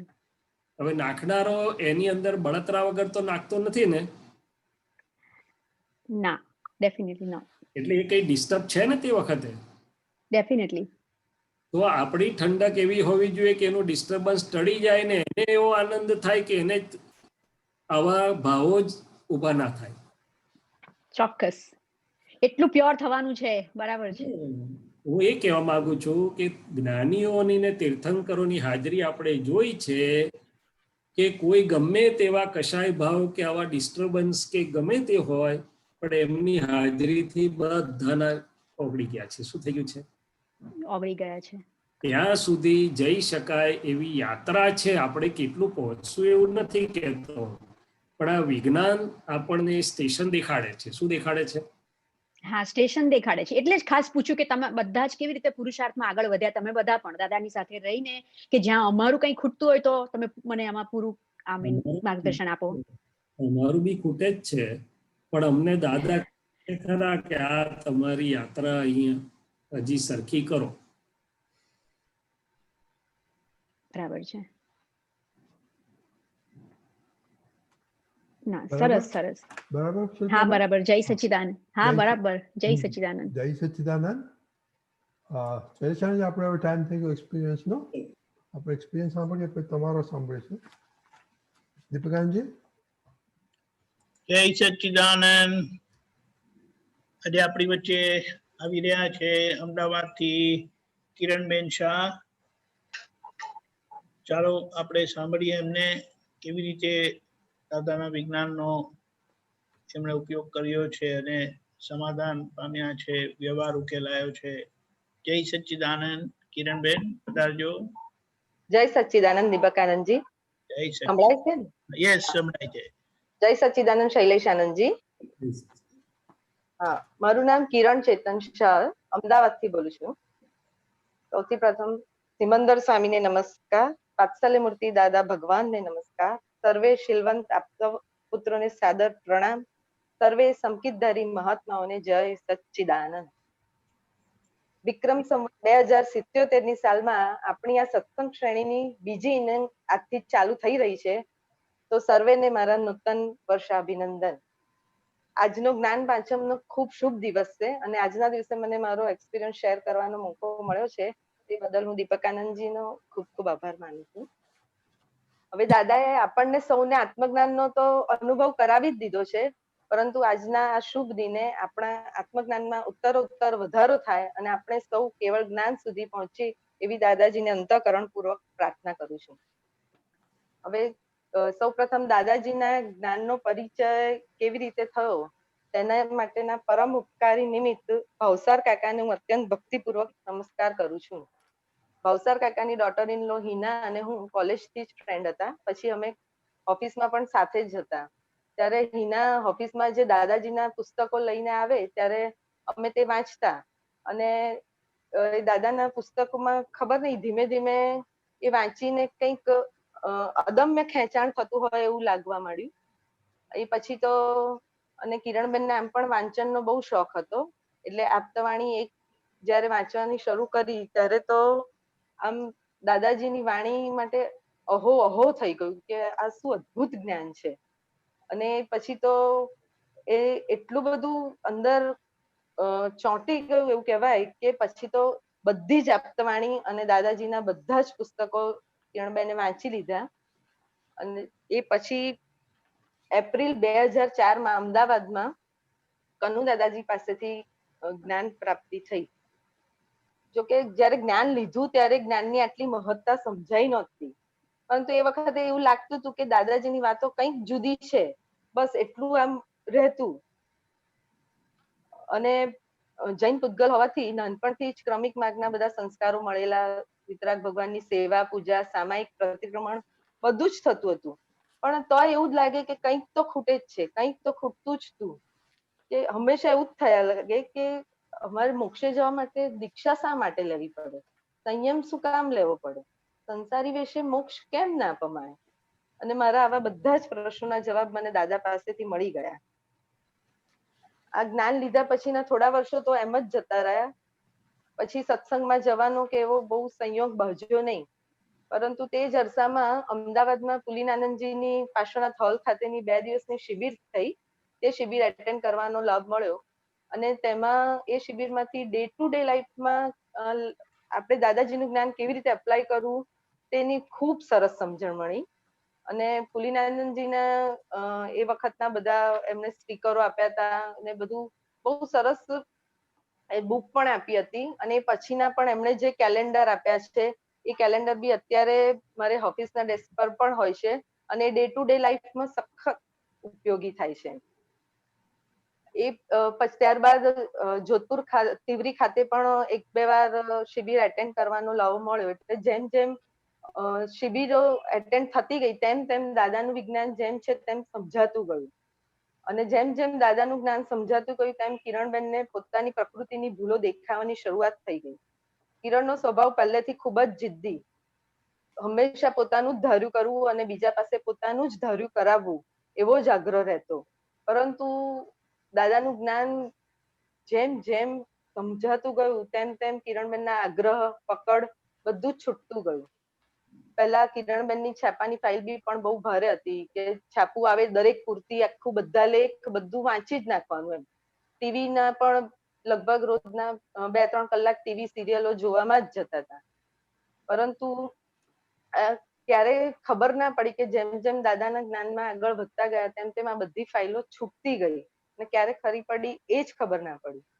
અને ત્યારબાદ તો આપતા પુત્ર જયમેશ આનંદજીના પાર્શ્વનાથ હોલ ખાતેના જે સત્સંગો થતા એમાં પણ ખૂબ ખૂબ ઉઘાડ થયો. અને એમના સત્સંગના અમુક વાક્યો તો મારી લાઈફમાં એટલા બધા મને કે શું કહેવાય કે વણાઈ ગયા હોય ને એવું જ લાગે. એમનું જે એક વાક્ય છે કે સામો કોઈ છે જ નહીં, તું જ છે, બધે તું જ છે. અને એ વાક્ય દરેક જગ્યાએ એપ્લાય કરીએ ને તો એટલી સહજતા રહે છે ને.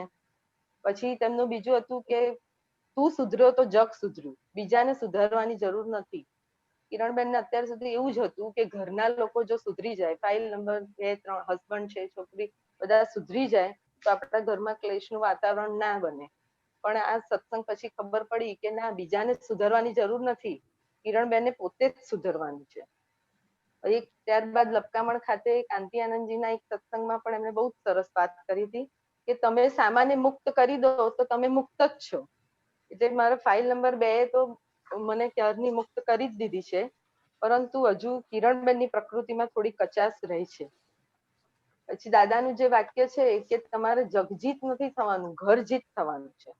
એટલે ઘરની ફાઇલો પાસેથી તમારે નો ઓબ્જેક્શન સર્ટિફિકેટ મેળવવાનું છે. પરંતુ કિરણબેનનો એ દિશામાં હજુ પુરુષાર્થ ચાલુ છે કે પૂરેપૂરું સર્ટિફિકેટ હજુ મળ્યું નથી એવું કહી શકાય. હવે હું દાદાજીના એટલે મારા જે દાદાજી કેવી રીતે પોતાના મહાત્માનું રક્ષણ કરે છે એનો એક પ્રસંગ કહું કે થોડાક વર્ષો પહેલા સુરત જન્મજયંતિ, દાદાજીની જન્મજયંતિનો પ્રોગ્રામ હતો ત્યારે અમદાવાદથી બસો ઉપાડવામાં આવી હતી. ત્યારે એમાં કિરણબેન પણ ગયા હતા. પછી જન્મજયંતિનો પ્રોગ્રામ પતાવીને રાત્રે 8 વાગે પ્રસાદી લઈને બસો અમદાવાદ આવવા નીકળી. પરંતુ અમદાવાદ અમે જયારે આવ્યા ત્યારે અમદાવાદમાં સખત વરસાદ હતો, ઠેર ઠેર પાણી ભરી ગયેલા હતા. જેમ જેમ અમદાવાદ નજીક આવતી ગયું બધાના ઘરેથી ફોન આવવા મળ્યા કે આ એરિયામાં ના જશો, અહીંયા ના જશો, અહીંયા બહુ જ પાણી ભરાયા છે, અહીંથી નહીં અવાય. પણ ખબર નહીં કિરણબેનને અંદર એક પણ પરમાણુ હાલ્યું નહીં કે ક્યારે એક પણ એવો વિચાર પણ ના આવ્યો કે હું શું થશે, હું કેવી રીતે જઈશ. હું એકલી જ હતી. પણ પછી બસ છેલ્લે હિલ પાર્ક, અમારે ત્યાં લાસ્ટ સ્ટેશન હિલ પાર્ક હતું, ત્યાં અમે ઉતર્યા ત્યારે અમે 6 કે 7 મહાત્મા હતા અંદર. હવે એ વખતે સૌરભભાઈ જે આપણે જયમેશ આનંદજીના ભત્રીજા છે, હું તેમને ઓળખતી નહોતી, નામ પણ નહોતી ખબર. એટલે એ પણ ત્યાં ઉતર્યા અને એમની કાર ત્યાં પાર્ક કરેલી હતી. પછી એમણે મેં જોયું કે આ બેન એકલા છે, એટલે કે તમારે ક્યાં જવાનું છે? મારે તો દરિયાપુર જવાનું છે, પણ તમે મને વચ્ચે કાળુપુર ઉતારી દેજો, ત્યાંથી મારા હસબન્ડ આવીને લઈ જશે. પછી કે ના ના તમે બેસી જાઓ. અને આટલો વરસાદ ચાલુ જ હતો એ વખતે પણ, એટલે આમ તેઓ મને છેક મારા ઘરે સુધી મૂકી ગયા. એટલે આમ એ વખતે એવું લાગ્યું કે દાદા જાણે સાક્ષાત હાજર જ હોય છે પોતાના મહાત્માનું રક્ષણ કરવા. જો તમે સહેજ પણ શંકા ના હોય, તમે બધું દાદાને સોંપી દો તો દાદા મહાત્માઓનું રક્ષણ કરે જ છે ગમે તે પરિસ્થિતિમાં. પછી બીજો એક મારો અનુભવ કહું કે ઓગસ્ટ 2014 મારે શારીરિક પ્રોબ્લેમ થોડો થયો ત્યારે એન્ડોસ્કોપી કરાવી અને ડોક્ટરે એવું કીધું કે મને એવો ડાઉટ લાગે છે કે કેન્સર હોઈ શકે. અને એટલે સ્વાભાવિક છે, કેન્સરનું નામ સાંભળીને તો ઘરના તો બધા જ બહુ જ અપસેટ થઈ ગયા, બધા હલી ગયા. પણ એ વખતે ખબર નહીં મને, કિરણબેનને તો અંદર દાદાનું જ્ઞાન હાજર જ રહ્યું કે દાદા તો મારી સાથે જ છે અને વ્યવસ્થિતમાં જે હશે તે જ થશે, એનાથી વધારે કંઈ નહીં થાય. અને જે હશે તો એ કિરણબેનનું છે, મારું નથી એમ. એટલે એ પ્રસંગે પણ દાદાનું જ્ઞાન હાજર થયું એટલે એટલી સ્થિરતા રહી.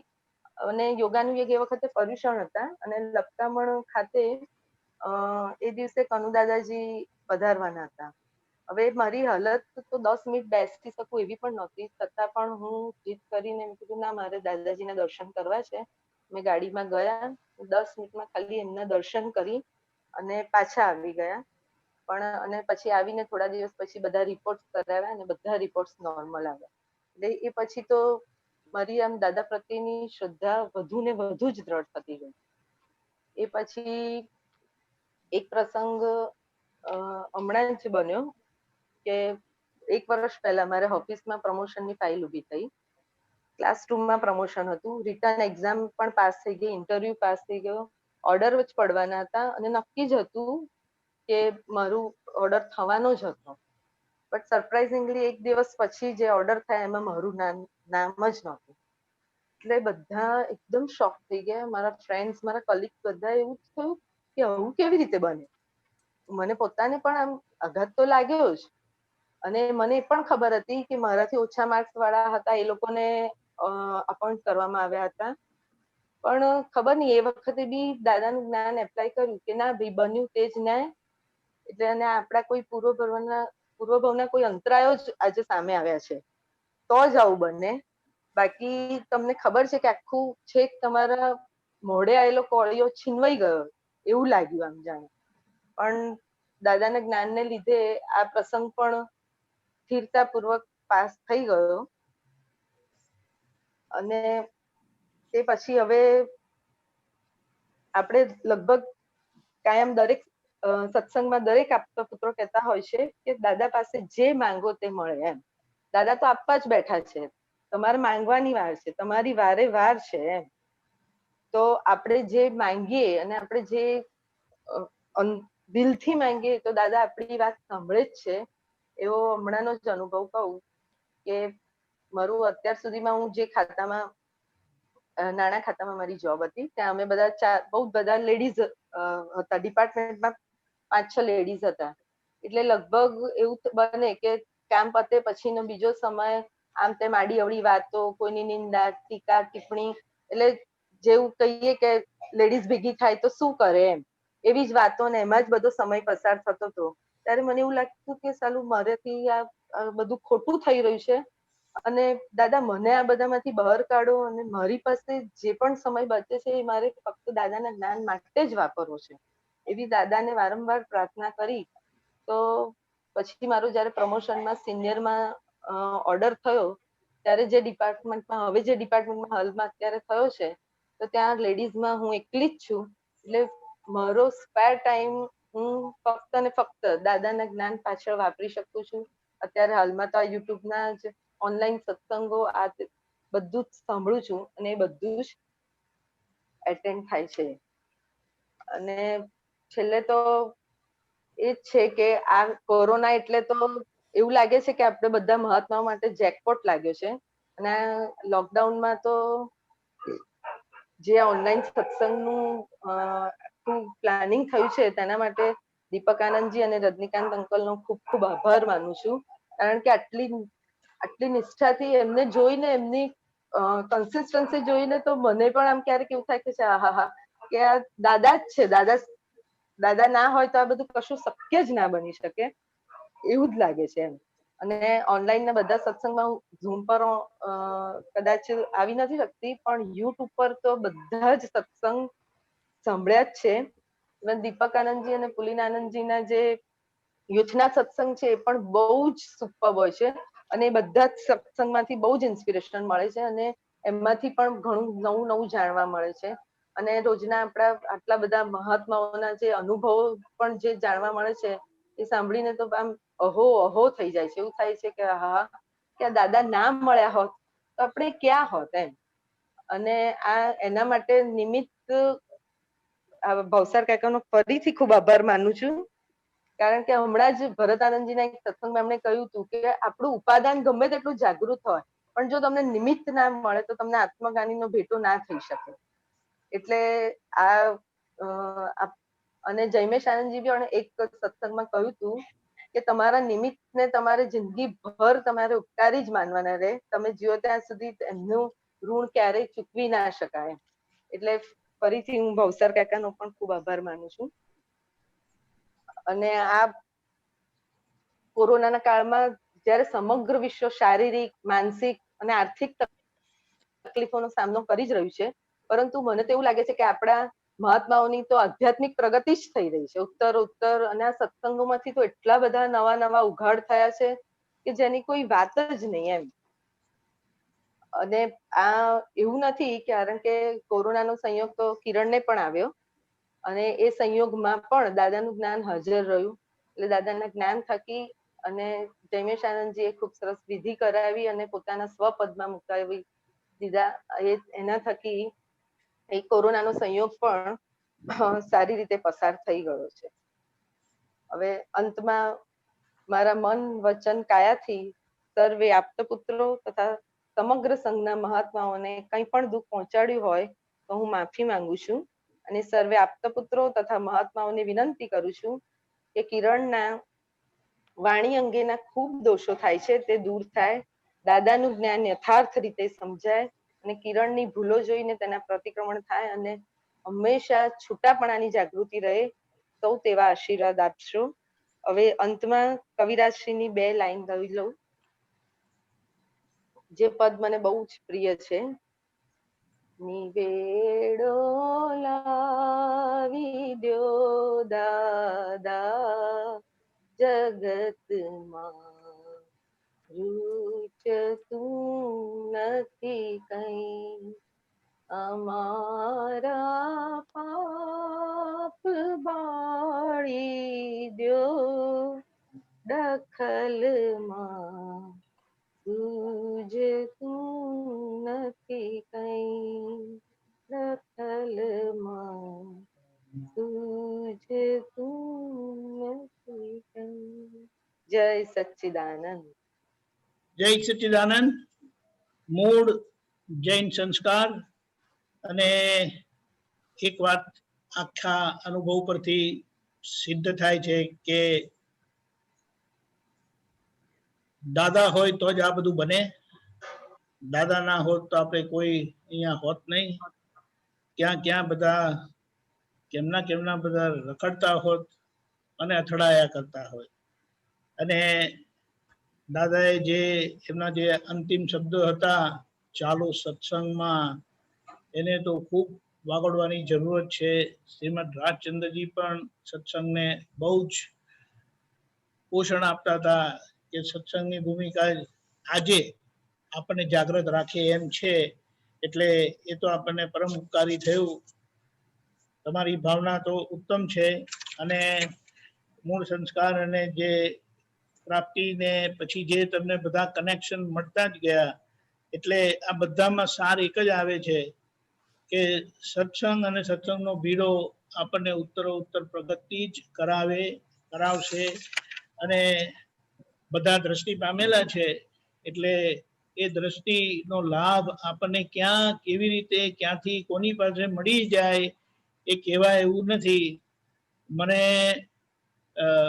મોટો લાભ એ મળે છે કે મને બધાને સાંભળવા મળે છે.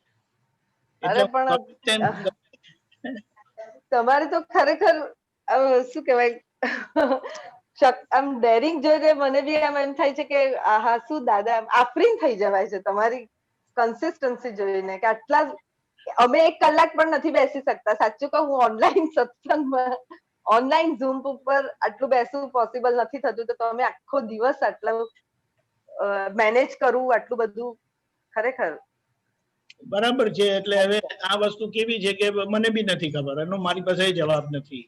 આઈ હેવ નો જસ્ટિફિકેશન વોટસોએવર. પણ આમાં એક જ વસ્તુ છે કે યસ, મારી પ્રાર્થના ચોક્કસ છે કે મારા સત્સંગમાં કોઈ વચ્ચે આવવું નહીં જોઈએ. અને એની ક્લેરિટી હોવાના કારણે કશું જ આવતું નથી, કોઈ અંતરાય નથી. હવે તે કેવું થાય ખબર, 2 સત્સંગની વચ્ચે ટોટલી ડાઉન હોય ને સત્સંગમાં ઓલરાઈટ. હવે એ બિગેસ્ટ સરપ્રાઈઝ છે દાદા. એટલે કીધું ને કે જે દાદા છે ને, એક બીજી એક વાત બહુ સરસ છે કે જે દાદાએ આપણને આપી, તમે છો ને દાદાએ તમે છો. એટલે દાદાને સંભાળે છે. એક બાજુ દાદા પ્રકાશ સ્વરૂપે છે અને બીજી બાજુ આપણો વ્યવહાર છે એ દાદાના પ્રકાશથી, દાદાના વિજ્ઞાનથી, વિતરાગના વિજ્ઞાનથી એ ઉકેલાતો જાય છે. એટલે આપણે જ આપણી ભજના કરીએ છીએ. એટલે જે આપણને સત્સંગ દ્વારા, આપતપુત્રો દ્વારા જેમ કીધું છે, દાદા ભગવાનને પૂછેલું કોનું જ્ઞાન પીરસો છો, ત્યારે દાદા ભગવાને કીધેલું મારું તો માં કશું જ નથી, જે છે તે ઋષભદેવ ભગવાનનું છે. એટલે પછી બધાની બોબડી બંધ થઈ જાય. એટલે નિમિત્તો ઉત્તમ છે. દાદાના જ્ઞાનથી જે આપણો નિમિત્ત ભાવ ખુલ્લો થયેલો છે, મહાત્મા માત્રનો નિમિત્ત ભાવ ખુલ્લો થયેલો છે, ખરેખર જીવ માત્રનો નિમિત્ત ભાવ છે. પણ એ નિમિત્ત ભાવને પોષણ નથી મળતું, એને સ્કોપ નથી મળતો, અને દાદાના આ મન વચન કાર્યથી કોઈને પણ દુઃખ ન હોય, મૂળ અહિંસક ભાવથી જે બધાનો નિમિત્ત ભાવ ખુલ્લો થાય છે ને, આપણને કશે ને કશેથી જ્યાંથી ત્યાંથી કઈ ને કઈ વસ્તુ મળી જાય છે. એટલે કે ને કે આપણું વ્યવસ્થિત એટલું બધું ફર્સ્ટ ક્લાસ ગોઠવાતું જાય છે કે એ આપણી યાત્રા આપણને ત્યાં મહાવિદ્ય ક્ષેત્ર તરફ જ લઈ જાય છે. એ ફાઇનલી લઈ જશે ને અહીંયા એનો અનુભવ કરાવે છે. એટલે આ વાત બહુ જ સ્પષ્ટતાથી દાદાએ આપી છે કે એને કીધું છે કે દાદા નહીં હોત તો શું હોત. કે હવે દાદા દાદા ને દાદા જ છે, એની બહાર બીજું કશું જ નહીં. એટલે અને તમારી જે છેલ્લી ભાવના હતી છે કે ઉત્તમ આલોચના કરી, પ્રાર્થના કરી કે નિવેડો લાવી જો દાદા. એટલે હવે કયા દાદા કોનો ઉકેલ લાવશે એ પ્રશ્ન રહ્યો છે, એ વિચારજો.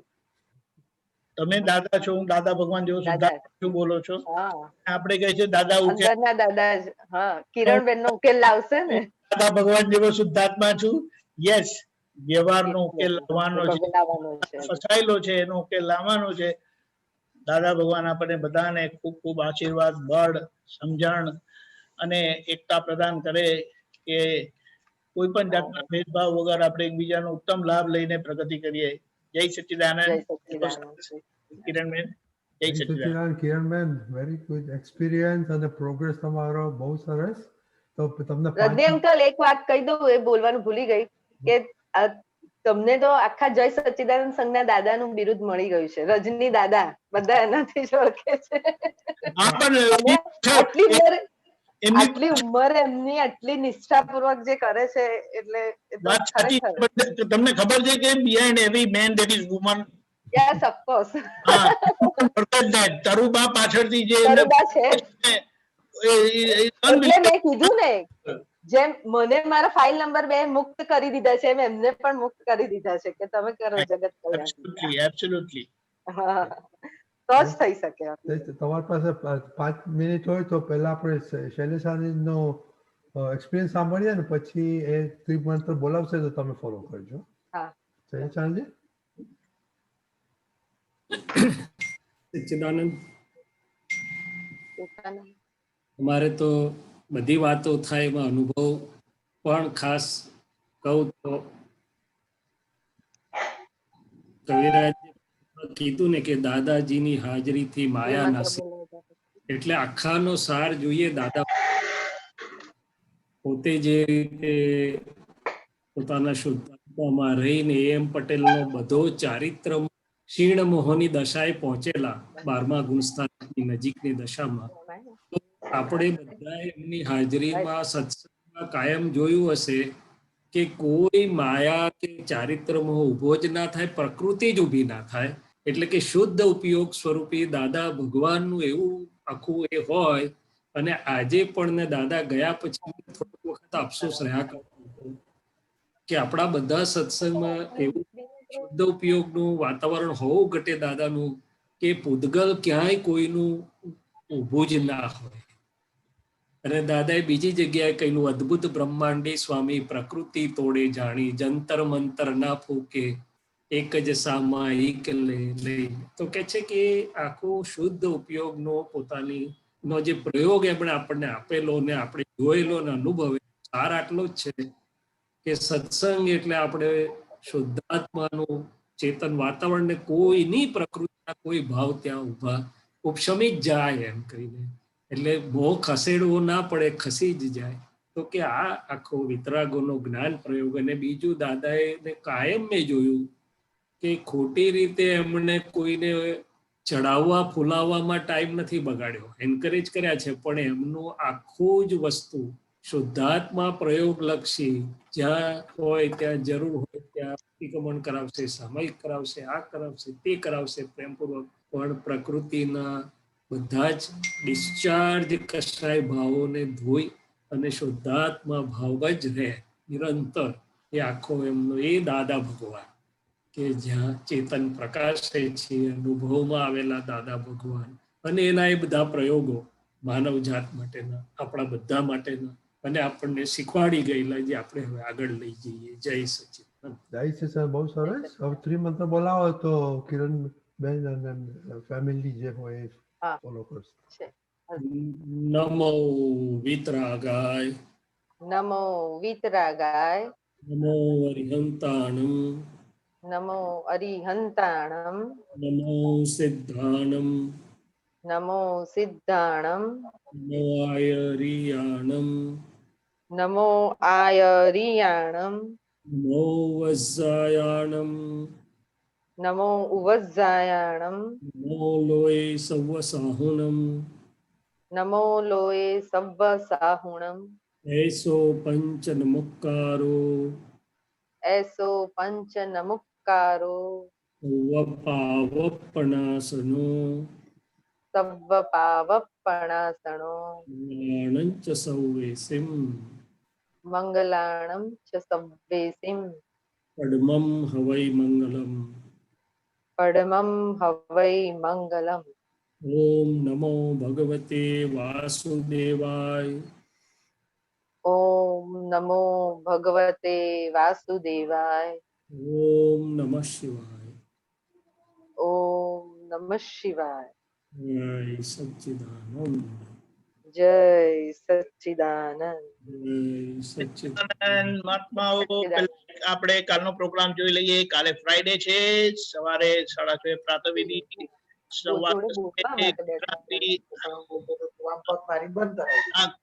Thank you. જય સચ્ચિદાનંદ.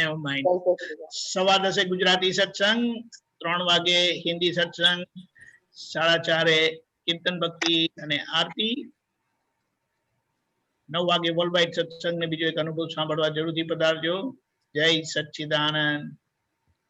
જય સચ્ચિદાનંદ. આપ તો પૂછો મહાત્માઓને જય સચ્ચિદાનંદ. જય સચ્ચિદાનંદ શૈલેષાનંદજી સ્વામીજી. જય સચ્ચિદાનંદ મહાત્માઓ.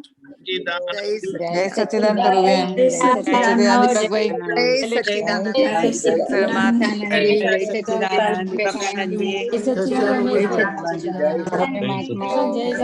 ઉમેશભાઈ જય સચ્ચિદાનંદ. જય સચ્ચિદાનંદ દીપકભાઈ. જય સાનંદજી. જય સચ્ચિદાનંદ રતિભાઈ. સચ્ચિદાનંદ.